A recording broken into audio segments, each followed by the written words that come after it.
কষ্ট করে পরীক্ষার জন্য প্রিপারেশন নিলেন আপনি কয়েক মাস, কিন্তু ফলাফল যখন ভালো হয় তখন একটা আনন্দ আছে না নাই?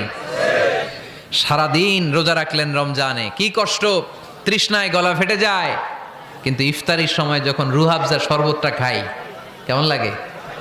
একটা আনন্দ আছে না নাই? এজন্য আল্লাহ বললেন فإن مع العسر يسرا إن مع العسر يسرا। ও নবী, কষ্টের দিন মক্কায় অল্প কিছু দিন, মদিনাতে আনন্দের দিন অপেক্ষা করছে।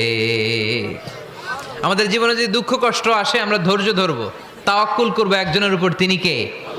কারণ আমরা বিশ্বাস করি কষ্টের দিন এটা চিরকালের জন্য নয়, সামনে আনন্দের দিন আমাদের জন্য সেট করে রেখেছে কে?